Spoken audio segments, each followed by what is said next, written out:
était avec Dieu et la parole était Dieu. Tu dis aussi que tu libéras ta parole et ta parole les guérit. Éternel Yahweh, envoie ta parole ce soir et guéris nos vies, guéris nos cœurs, guéris et restaure nos familles, guéris et restaure nos foyers. Seigneur mon Dieu, mon roi, tu vois que l'ennemi, Seigneur mon Dieu, s'abat sur les foyers, Seigneur mon Dieu, mon roi, de tes enfants, de tes bien-aimés, éternel Yahweh. Mais tu es capable. Seigneur mon Dieu, mon roi, tu es le Dieu des familles. Tu es le Dieu éternel Yahweh du mariage, de l'alliance du mariage. Éternel Yahweh, nous te prions que ta parole ce soir nous guérisse, que ta parole restaure, Seigneur, nos vies. Seigneur éternel Yahweh, encore ce soir, je diminue devant toi. Que ton Esprit Saint prenne contrôle de ma bouche en cet instant. Cher Saint-Esprit, ami fidèle, ointe ma tête, que ma coupe déborde de ton onction. Tu prends contrôle de ma bouche, que ma bouche soit une bouche autorisée à parler de ta part. Seigneur mon Dieu, mon roi, prends contrôle maintenant et dirige toutes choses, du début jusqu'à la fin. Nous te louons, nous te bénissons à l'avance pour tout ce que tu vas accomplir en ce lieu ce soir. Tu es fidèle et bon et nous te rendons la gloire. Au nom puissant de Jésus, nous t'avons prié. Que le peuple de Dieu dise Amen. Amen.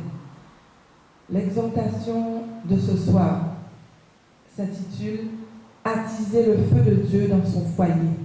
Et nous allons tout de suite faire la lecture de passage dans le livre de Psaume, chapitre 68, verset 7.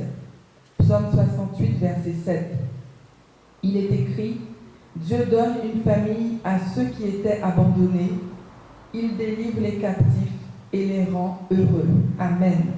Dieu, notre Père Céleste, est un Dieu des familles.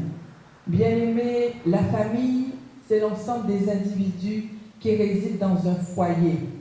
Et dans la langue française, le mot foyer sert à désigner deux choses. Le foyer désigne premièrement l'endroit d'une cheminée où se fait le feu. Et dans une deuxième définition, le foyer désigne le domicile familial, le lieu où se tient la famille. Et cet endroit a été appelé foyer parce que c'est autour du feu que se réunissait ordinairement la famille d'autrefois. Mais aujourd'hui, bien-aimés, les foyers sont malmenés et ils deviennent souvent le terrain de tension, de conflit, où nous pouvons vivre l'opposition, la discorde, la violence verbale et même physique, mais aussi l'éloignement, l'indifférence, la haine, le mépris. Et en regardant l'état général des familles dans notre société, nous pouvons déclarer que beaucoup de foyers sont en feu aujourd'hui. En effet, les statistiques montrent qu'un foyer sur 3 se termine aujourd'hui en divorce. Que ce foyer soit chrétien ou non chrétien, un foyer sur 3 se termine aujourd'hui par un divorce. Et même dans les foyers chrétiens, il y a aujourd'hui beaucoup d'hypocrisie. On fait semblant d'être un bon mari, une bonne épouse à l'église, mais à la maison, l'ambiance est glaciale. Il n'y a aucune communication, il n'y a aucune amitié, il n'y a aucun échange.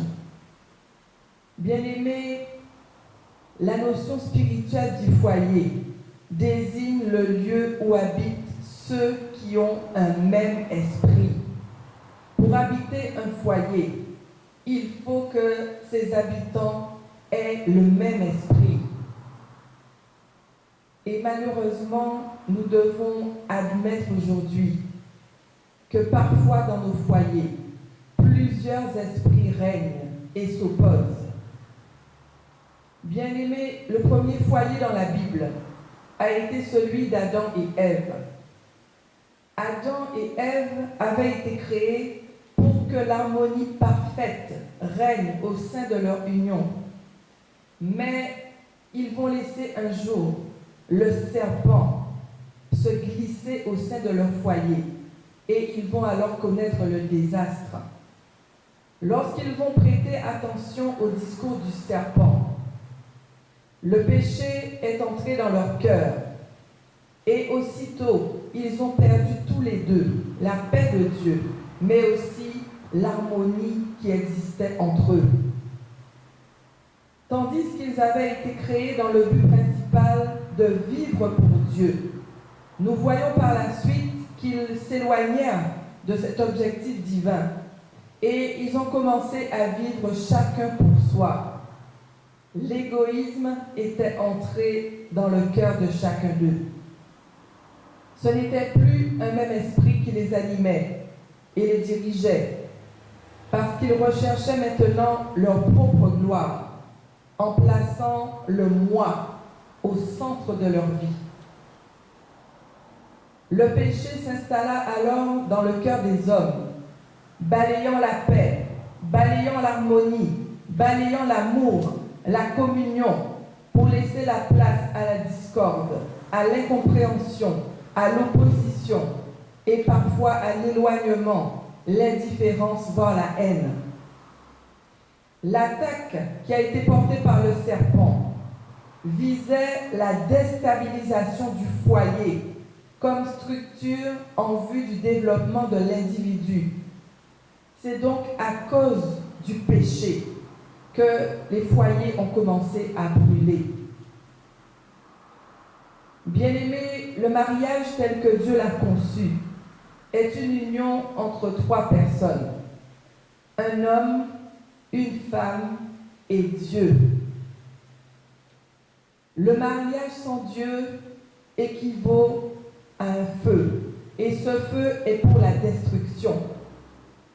Dans Ecclésiaste 4, au verset 12, il est écrit: « Et si quelqu'un est plus fort qu'un seul, les deux peuvent lui résister, et la corde à 3 fils ne se rompt pas facilement. » On peut distinguer 2 types de feu dans la Bible. Dans l'Ancien Testament, Dieu manifestait son approbation par le feu en consumant les holocaustes, en consumant les sacrifices que lui rendaient les hommes. Et ce feu faisait monter alors une odeur qui était agréable aux narines de Dieu. Et bien aimé, lorsqu'un feu est bien maîtrisé dans un foyer, cela est une bonne chose.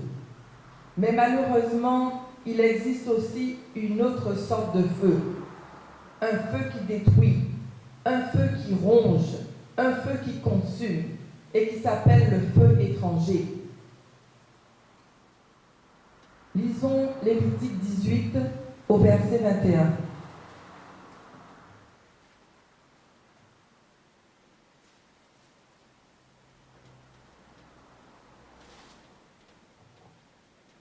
Lévitique 18 au verset 21, il est écrit: « Tu ne livreras aucun de tes enfants pour le faire passer à Moloch, et tu ne profaneras point le nom de ton Dieu. Je suis l'Éternel. » Bien-aimés, il y avait un culte qui était rendu au dieu Moloch, où les gens faisaient passer leurs enfants par le feu.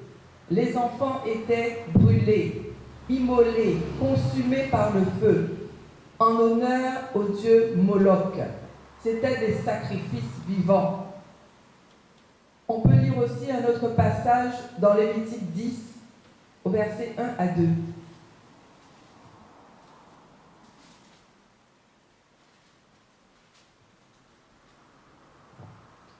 Il est écrit: « Les fils d'Aaron, Nadab et Abihu, prirent chacun un brasier, y mirent du feu et posèrent du parfum dessus.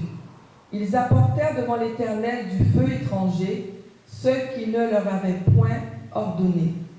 Alors le feu sortit de devant l'Éternel et les consuma. Ils moururent devant l'Éternel. » Bien-aimés, le feu étranger est un feu de destruction. Les fils d'Aaron, les sacrificateurs Nadab et Abihu, avaient amené dans le temple de Dieu du feu étranger, et ils sont morts, consumés à cause de ces agissements. Amen. Bien-aimés, le feu se retrouve au milieu du foyer. Et si le feu de Dieu n'est pas présent, si dans un foyer, le feu de Dieu n'est pas alimenté, attisé chaque jour par le vent du Saint-Esprit, ce feu-là finit par s'éteindre et il est remplacé par un feu étranger. Et l'être humain, quel qu'il soit, ne peut pas vivre sans feu. Le feu a existé dès l'origine du monde. Bien-aimés, si je vous posais la question, pouvez-vous m'assurer qu'aujourd'hui, tous ceux qui habitent dans votre maison partagent un même feu? Pourquoi, sous un même toit, cohabitent parfois deux sortes de feux? Pourquoi le feu étranger est-il plus imposant que le feu de Dieu, même dans les foyers chrétiens? Bien-aimés, à l'époque de Jésus-Christ, il existait un endroit où le feu brûlait en permanence et on appelait cet endroit la Géhenne, ou vallée de Hinnom. À cet endroit-là, qui était proche de Jérusalem, on brûlait des enfants, comme je vous l'ai dit tout à l'heure, en l'honneur du dieu Moloch. Et en raison de ces crimes, puis à cause des immondices qu'on y brûlait, la vallée d'Hinnom, la Géhenne, est devenue un symbole de péché et d'affliction. Le feu étranger n'est pas un feu d'une odeur agréable à Dieu. De ce feu se dégagent des odeurs de soufre et de chair humaine brûlée. Ce feu symbolise l'enfer et ses souffrances. Et ce feu ne devrait jamais brûler dans un foyer chrétien. Et pourtant, il arrive souvent que le feu étranger s'enflamme insidieusement si on n'y prend pas garde. Alors qu'est-ce qui va attiser le feu étranger dans un foyer? Ce sont d'abord les cœurs desséchés, quand les fleuves d'eau vive se sont taris dans le foyer. Et c'est bien souvent à la suite d'une sécheresse que les feux démarrent. Dans les forêts, les feux démarrent à la suite de la sécheresse. Et il suffit d'une simple étincelle pour que le feu démarre et se propage. Dans nos foyers, cette étincelle a souvent été produite par une langue qui n'a pas été tenue en bride. Lisons Jacques 3, verset 6.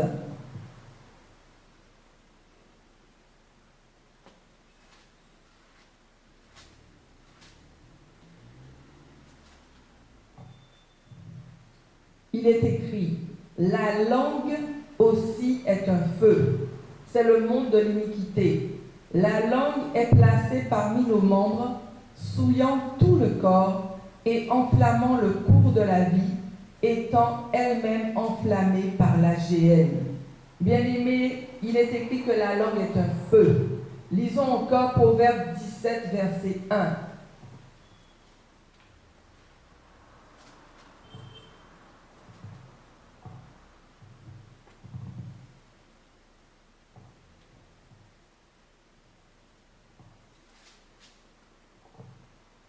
La Bible déclare, mieux vaut un morceau de pain sec avec la paix qu'une maison pleine de viande avec des querelles.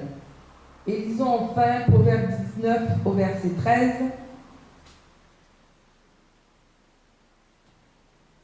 Il est écrit, un fils insensé est une calamité pour son père, et les querelles d'une femme sont une gouttière sans fin.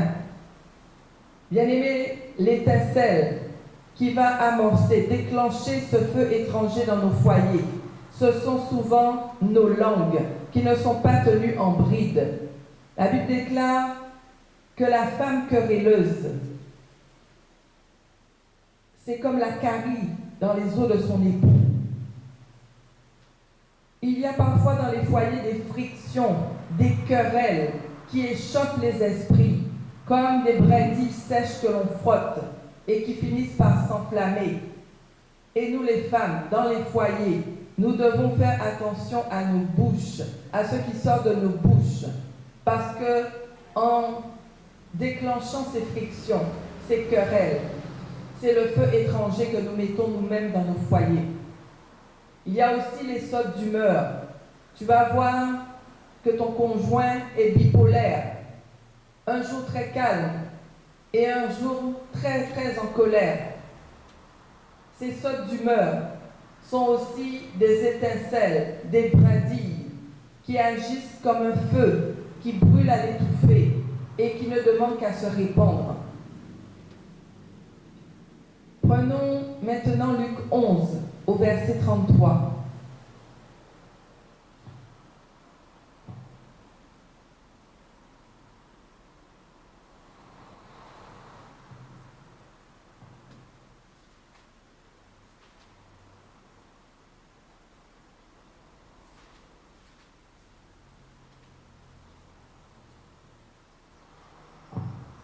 Luc 11 au verset 33, il est dit « Personne n'allume une lampe pour la mettre dans un lieu caché ou sous le boisseau, mais on la met sur le chandelier afin que ceux qui entrent voient la lumière. » Bien-aimés, les incroyants ne connaissent pas la douceur, la chaleur, la lumière et tous les avantages qu'il y a à vivre avec le feu de Dieu.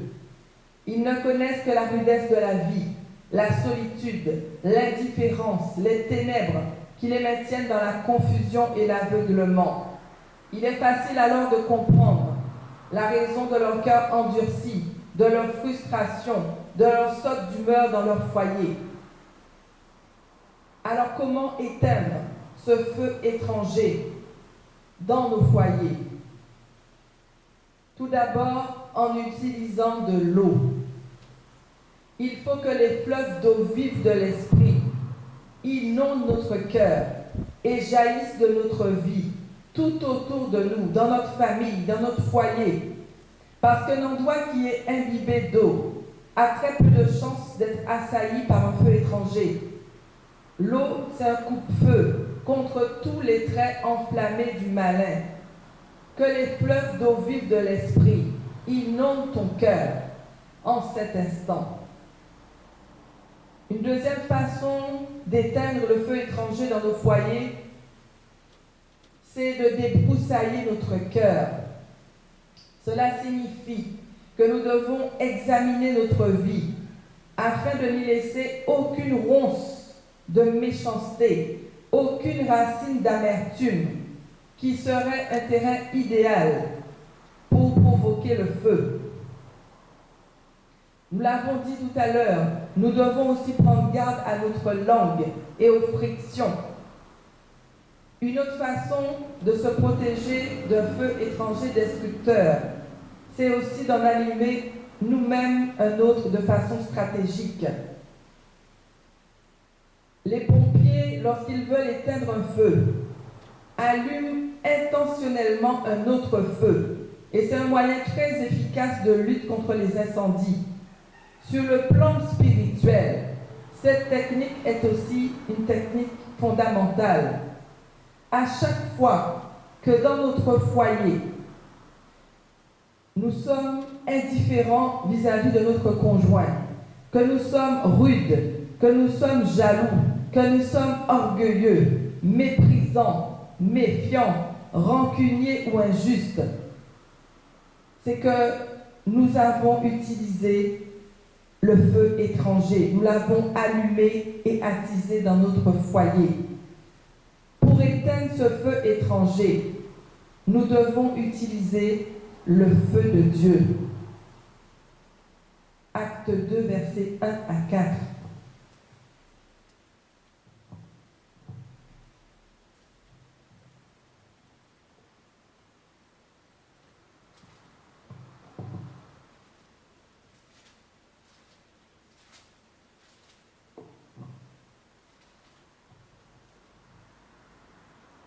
Il est écrit, le jour de la Pentecôte, ils étaient tous ensemble dans le même lieu.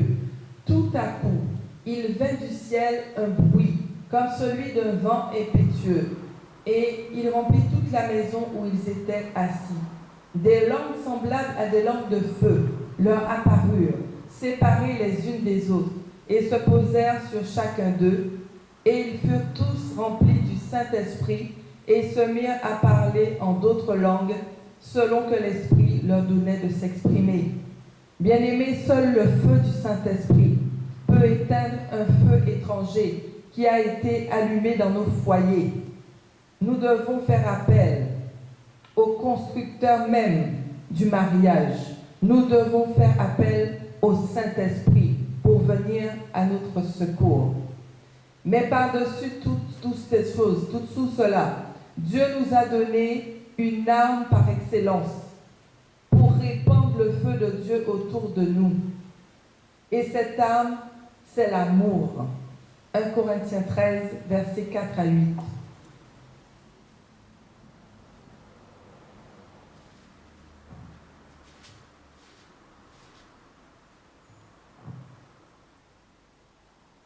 Il est écrit, « La charité est patiente, elle est pleine de bonté.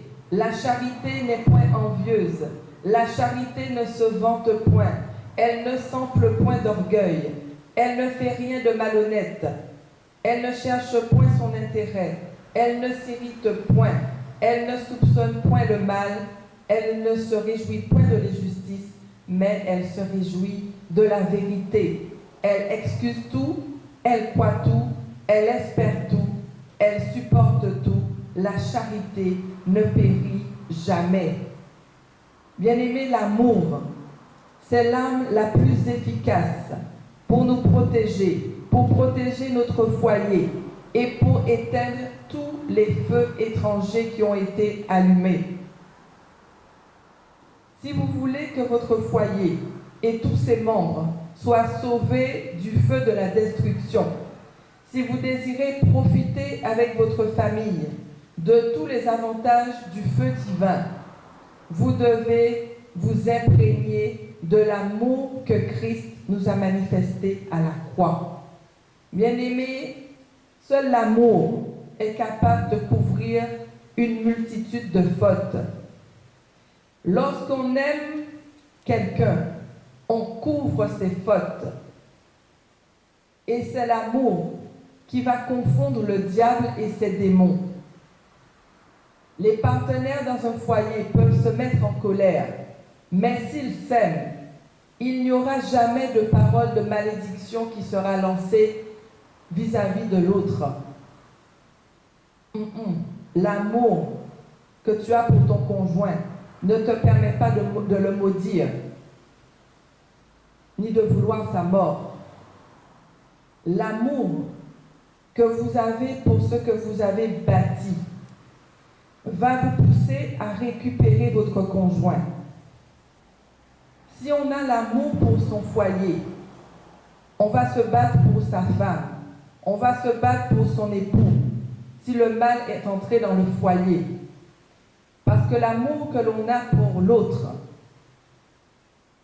quand on se marie, doit être plus grand que l'amour qu'on a pour soi-même.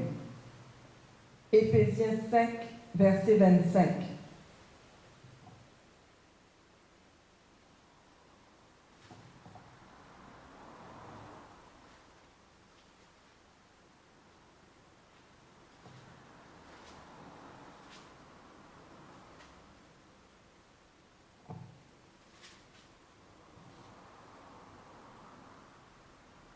Dieu dit, « Marie, aimez vos femmes, comme Christ a aimé l'Église et s'est livré lui-même pour elle. » Bien-aimés, le mariage est basé sur l'amour.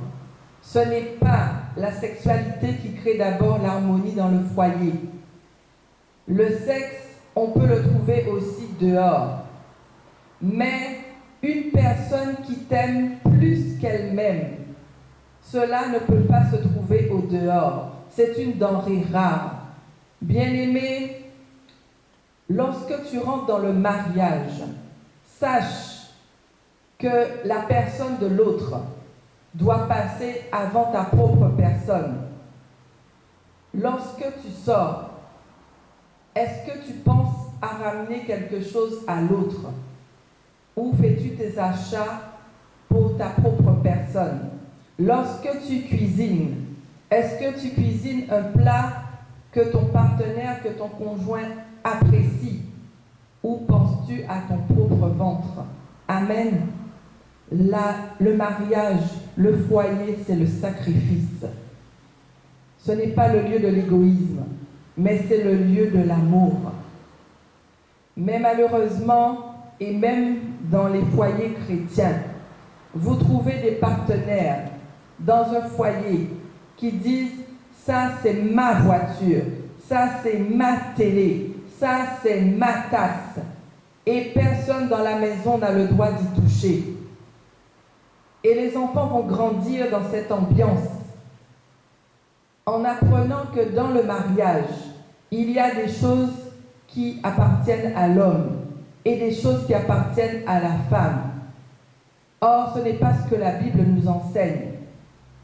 Bien-aimé, lorsque tu te maries, ce qui t'appartient appartient aussi à ton époux, à ton épouse.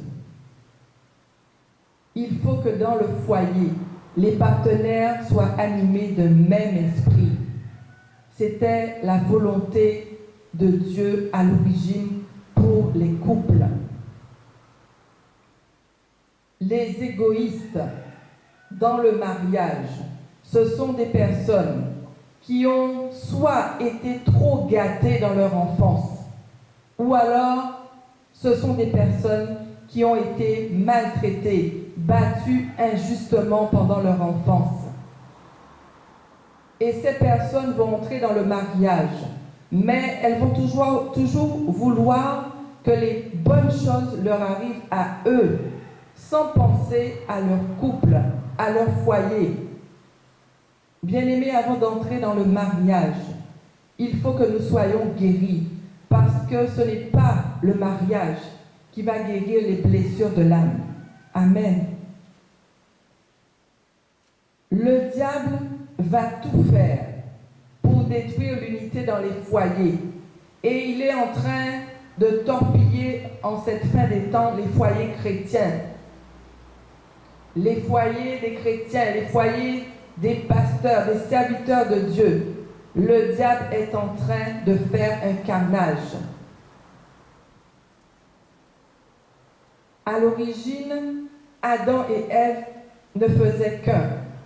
Mais quand le serpent est venu séduire Ève et que Adam a désobéi, l'homme a commencé à blâmer sa femme et l'unité a été brisée.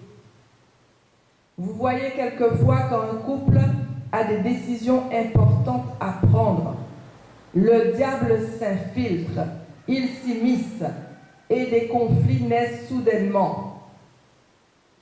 Quand les partenaires prennent la résolution de prier ensemble, des tensions surviennent brutalement. Et donc, aucune prière n'est adressée à Dieu. Aucune décision n'est prise parce que le diable vous a mis dos à dos. Alléluia. Lisons 1 Pierre 5 au verset 8.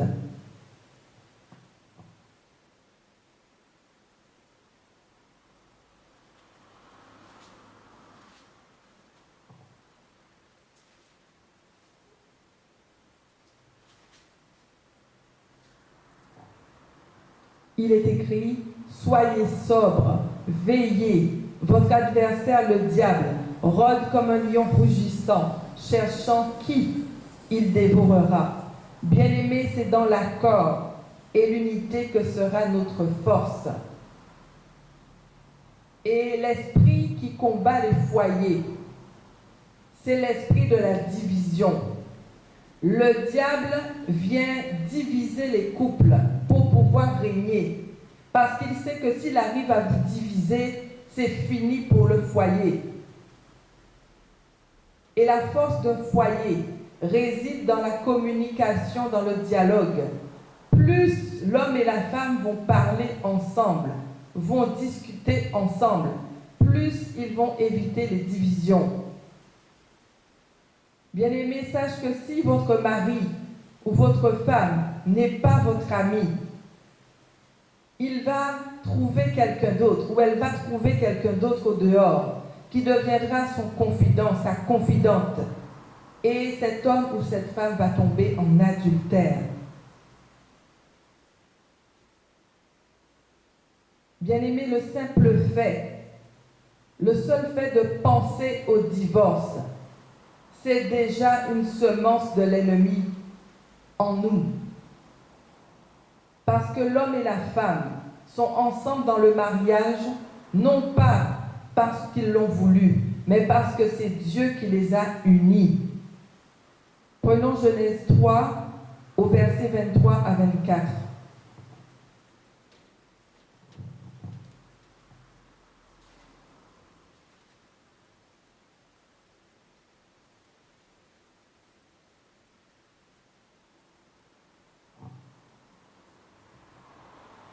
Il est écrit: et l'Éternel Dieu le chassa du jardin d'Éden pour qu'il cultivât la terre d'où il avait été pris. C'est ainsi qu'il chassa Adam, et il mit à l'orient du jardin d'Éden les chérubins qui agitent une épée flamboyante pour garder le chemin de l'arbre de vie. Amen. Adam avait péché après Ève, mais Dieu les a chassés tous les deux. Dieu n'a pas dit à Adam: ok, c'est la faute de la femme que je t'ai donnée, je vais remplacer cette femme. Mais Dieu dit au couple: dans votre erreur, restez ensemble. Dieu les chasse tous les deux. Le verset 24 précise que Dieu chassa Adam parce que Adam était le chef du foyer, mais il les chassa tous les deux. Il ne les sépara pas. Bien-aimé, la volonté parfaite de Dieu pour les couples, pour les foyers, c'est le pardon.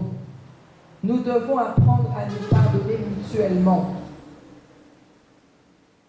C'est l'amour, parce que l'amour couvre une multitude de fautes.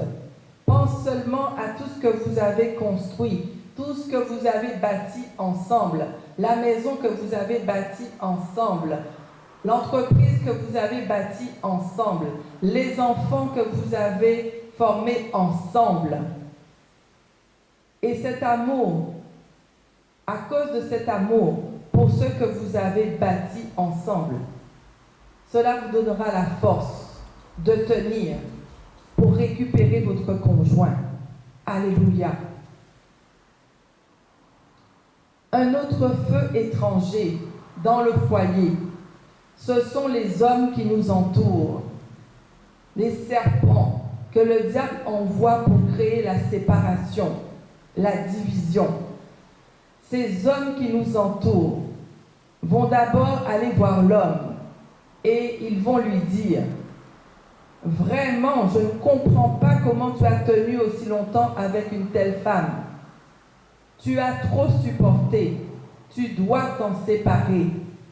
Et une fois que ces hommes auront parlé à l'homme, ils iront ensuite voir la femme et ils vont lui dire: cet homme ne t'apporte rien.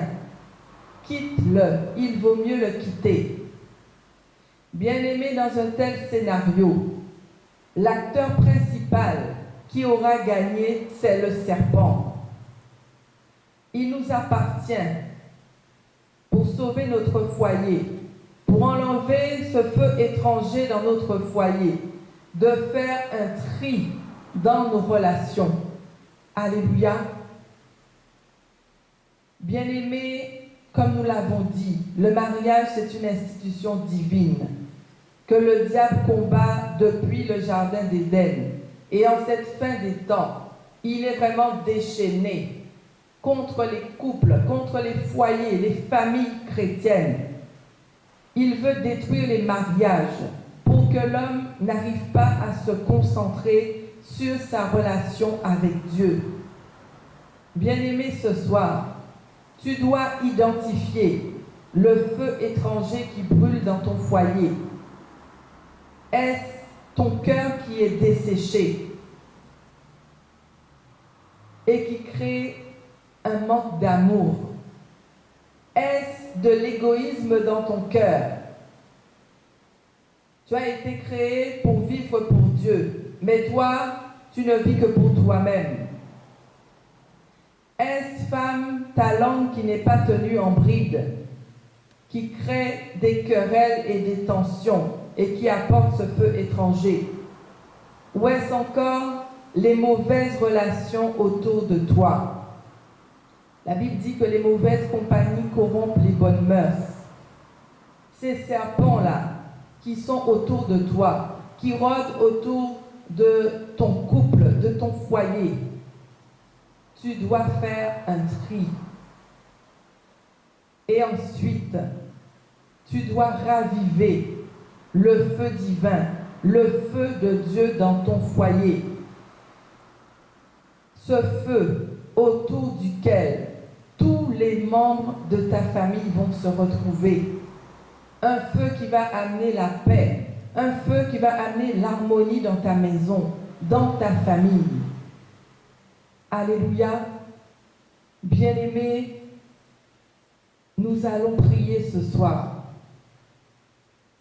et nous allons enlever de nos foyers, nous allons les faire sortir tous ces feux étrangers, toutes ces semences de serpents, nous allons les exterminer et nous allons ensuite demander au feu de Dieu de s'établir dans nos maisons, de s'établir dans nos foyers et que la lumière de ce feu éclaire nos foyers à jamais. Prions, bien-aimés, au nom puissant de Jésus-Christ. Au nom puissant de Jésus-Christ, je déclare que ma famille soit guérie, que mon foyer soit guéri ce soir.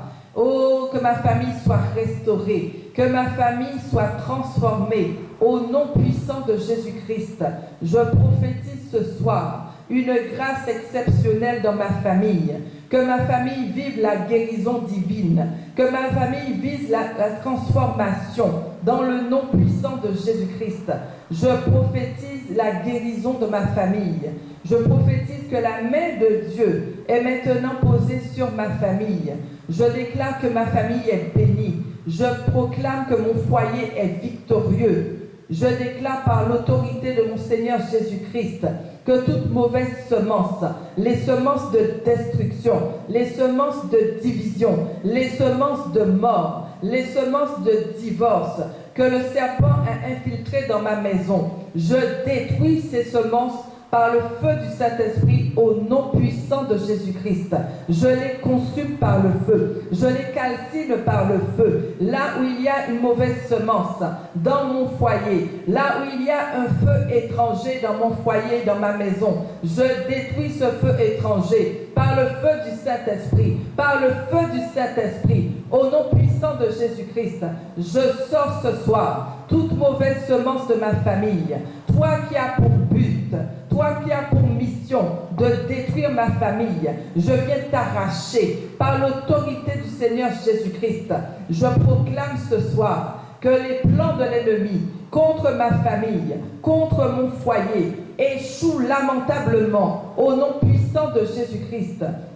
Je viens déverser la grâce du Saint-Esprit dans mon foyer, au nom puissant de Jésus. Je déclare ce soir que ma famille atteindra ses objectifs, que ma famille accomplira la volonté de Dieu. Je détruis ce soir tous les feux étrangers que l'ennemi a allumés dans mon foyer, par ma langue que je n'ai pas su tenir en bride et qui ont attisé des querelles. Je consume par le feu du Saint-Esprit. Au nom puissant de Jésus, je détruis tout feu étranger qui ont été amenés dans mon foyer par mon propre égoïsme. Au nom puissant de Jésus, au nom de Jésus, j'ai été créé pour vivre pour Dieu. Je refuse de vivre pour moi-même. Au nom puissant de Jésus, je renonce à l'égoïsme dans mon cœur. Je renonce à un cœur desséché, un cœur sans amour. Je refuse ce cœur desséché. Au nom puissant de Jésus, que le feu du Saint-Esprit embrase mon cœur en cet instant et me donne un cœur nouveau, un cœur nouveau, un cœur nouveau, un cœur rempli d'amour. Au nom puissant de Jésus, je détruis tout feu étranger que j'ai allumé dans mon foyer, par les mauvaises relations autour de moi. Que les fleuves d'eau vive du Saint-Esprit coulent maintenant sur mon cœur. Fleuve d'eau vive du Saint-Esprit, rallumez la flamme, rallumez la flamme, rallumez la flamme maintenant. Que le feu du Saint-Esprit déracine en moi toute racine d'amertume, toute racine de haine, toute racine de méchanceté, toute racine d'indifférence. Au nom puissant de Jésus, j'arrache la racine de la haine dans mon cœur. J'arrache la racine de méchanceté de mon cœur. J'arrache la racine de la jalousie dans mon cœur. J'arrache la racine de l'indifférence dans mon cœur. Je proclame l'amour de Dieu dans mon cœur, l'amour de Dieu dans mon foyer, au nom puissant de Jésus-Christ. Que le feu de Dieu se propage maintenant dans mon foyer et qu'il soit alimenté par le vent du Saint-Esprit. Saint-Esprit de Dieu, souffle maintenant sur ma maison. Souffle maintenant dans chaque pièce, dans chaque recoin de ma maison et attise le feu de Dieu. Attise le feu de Dieu. Que la lumière de ce feu vienne éclairer mon foyer maintenant. Chasse les ténèbres par ta lumière. Feu du Saint-Esprit, feu du Saint-Esprit. Brûle dans ma maison et chasse les ténèbres. Détruis, anéantis tous les feux étrangers qui ont été allumés. Je brise ce soir tout esprit de division dans mon foyer. Là où l'ennemi s'est infiltré, qu'il reçoive le feu. Je détruis le serpent par le feu. Là où le serpent s'est caché, s'est levé, s'est infiltré dans ma maison, je le détruis par le feu. Reçois le feu. Le feu est contre toi. Le feu du Saint-Esprit est contre toi. Sois calciné maintenant. Que tout serpent qui milite contre ma famille, contre mon foyer, contre mon mariage, soit délogé par le feu du Saint-Esprit et qu'il brûle en cendres maintenant, qu'il soit brûlé, qu'il soit calciné au nom puissant de Jésus-Christ. Je prends l'épée de l'Esprit et je coupe sa tête, je coupe sa tête, je coupe sa tête. Tout serpent qui est caché dans ma maison, soit décapité maintenant par l'épée du Saint-Esprit au nom de Jésus-Christ. Je prophétise la restauration de mon foyer. Je prophétise la restauration de mon mariage. Je prophétise la restauration de ma famille au nom de Jésus-Christ. Seigneur mon Dieu, tu détruis par ton feu tous les feux étrangers. Que le feu du Saint-Esprit brûle dans ma maison et consume tous les feux étrangers qui ont été allumés à cause, éternel Yahweh, de ma langue, de mon orgueil, de mon égoïsme, de mes mauvaises fréquentations. Détruis-les, détruis-les ce soir, au nom puissant de Jésus-Christ. Que le feu du Saint-Esprit se propage dans mon foyer, dans ma maison, dans toutes les pièces, dans tous les recoins de ma maison. Oh, dans la vie des membres de ma famille, que le feu de Dieu se propage, que le feu de Dieu soit allumé et que la lumière de ce feu, ô éternel Yahweh, chasse les ténèbres, chasse les hommes d'ombre dans ma maison, dans ma famille, au nom de Jésus-Christ. Père, je te bénis. Père, je te rends grâce pour ton feu qui est allumé dans mon foyer, ton feu qui éclaire mon foyer, ton feu autour duquel mon époux, mes enfants et moi-même, nous nous assemblons. Éternel Yahweh, merci pour la guérison de mon foyer. Je te rends grâce pour la restauration de mon foyer, de ma famille. Éternel Yahweh, sois glorifié à jamais, roi des rois. Reçois l'adoration, reçois, Seigneur, l'exaltation de mon cœur. Je te bénis et je te rends toute la gloire. Dans le nom puissant de Jésus-Christ, nous t'avons prié et que le peuple de Dieu dise Amen.